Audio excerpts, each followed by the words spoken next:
bonsoir, vous êtes avec nous en Skype depuis Luxembourg, hein.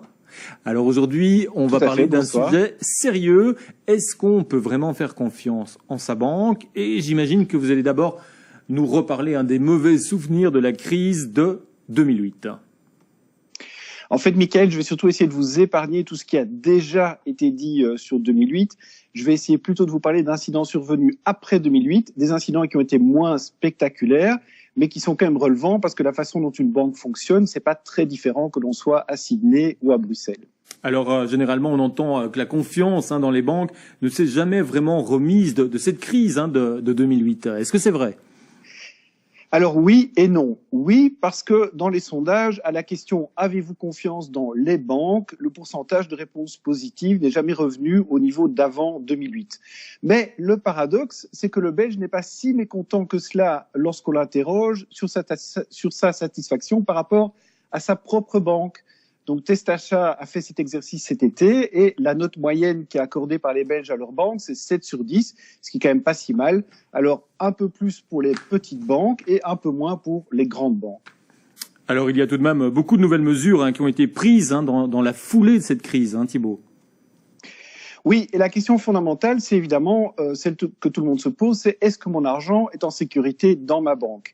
Et la réponse que la réglementation a apportée, c'est ce qu'on appelle BAL 3. Alors le principe, c'est que le capital de votre banque doit représenter un coussin qui soit suffisamment grand pour vous protéger contre des incidents qui généreraient des pertes au sein de votre banque. Et ce coussin, il dépend aussi du type d'activité de votre banque, c'est-à-dire des risques qu'elle prend. Alors ça, c'est évidemment une évolution rassurante. Et d'ailleurs, dans leur communication, les banques vont pérorer sur le fait qu'elles sont au-dessus, voire très au-dessus de ces critères de BAL 3. Elles vont aussi parfois se comparer entre elles avec leurs concurrents sur ce critère. Alors Thibault, est-ce que ça suffit, ça ? Mais non, ça suffit pas parce que, évidemment, c'est un exercice qui reste très théorique. Et toutes les crises précédentes ont toujours eu des causes et des conséquences inattendues. Mais surtout, ça suffit pas parce que, au-delà du scénario apocalyptique où votre banque tomberait en faillite, beaucoup d'autres mésaventures peuvent vous arriver et rompre la confiance que vous portez à votre banquier. Alors là, j'imagine que vous allez nous parler finalement des piratages, du hacking, quoi. Oui, alors, heureusement, les montants fraudés électroniquement aujourd'hui en Belgique et qui sont publiés par Febelfin sont très faibles individuellement et en fait ils sont surtout liés au phishing dont sont victimes des particuliers qui sont un peu victimes de leur naïveté et c'est pas suite à une intrusion dans les systèmes de la banque. Mais ce n'est pas impossible. Il y a le cas récent le plus célèbre, c'est déroulé en 2016 où la Banque centrale du Bangladesh s'est fait voler 100 millions de dollars suite à l'envoi de faux messages SWIFT. Il y a un autre exemple qui s'est déroulé en Australie en 2018. La Commonwealth Bank a perdu 2 serveurs informatiques sur lesquels se trouvaient les données complètes de 20 millions de clients. Alors, en fin de compte, les clients n'en ont pas souffert. Et la bonne nouvelle dans la mauvaise nouvelle, c'est qu'aujourd'hui, les banques sont obligées de publier ce type d'incident, même lorsqu'il reste sans conséquence. Donc, c'est un peu le même principe que pour les centrales nucléaires. Au moins, on y a gagné en transparence. Alors là, vous allez nous parler d'incidents plus ou moins involontaires, vous nous parlez d'incidents plus ou moins involontaires, mais dans certains cas, finalement, les banques sont mises à l'amende pour des mauvaises pratiques qu'elles ont aussi planifiées, ça arrive. Oui, et là, plusieurs scandales ont éclaté.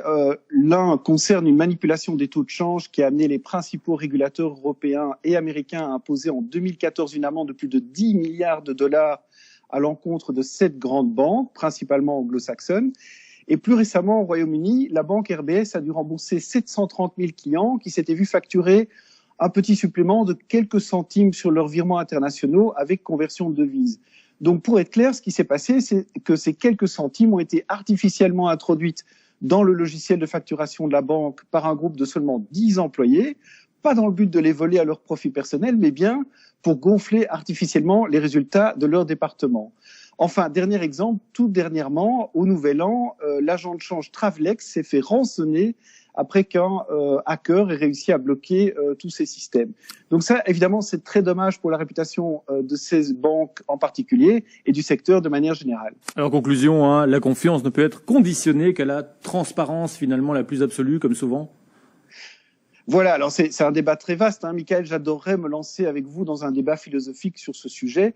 Mais oui, en fait, le client n'est pas désarmé. Donc moi, je suggère les questions fondamentales suivantes. Que représente votre banque en tant que marque commerciale? quelle est sa performance en tant qu'opérateur au sein du système financier, c'est-à-dire l'exécution de vos transactions, leur vitesse, leur prix, la correction des erreurs quand il y en a. Que publie-t-elle dans son rapport annuel en termes de solidité financière? Donc ça, c'est les fameux critères dont on a parlé. Et au-delà de cela, comment se comporte-t-elle lorsque l'un ou l'une de ses clients est victime d'une fraude? Alors à cela, vous pouvez rajouter, si vous le voulez, des critères de responsabilité sociale. Personnellement, moi, je préfère qu'une banque fasse très bien son métier plutôt que de sponsoriser le club de football du coin. Mais ça, je laisse à l'appréciation de chacun. Merci en tous les cas, Thibaut de Barcy. J'ajoute que vous serez prochainement le modérateur d'une conférence sur ce thème. Ce sera le 30 janvier au Luxembourg en partenariat avec l'association de Banking Sen.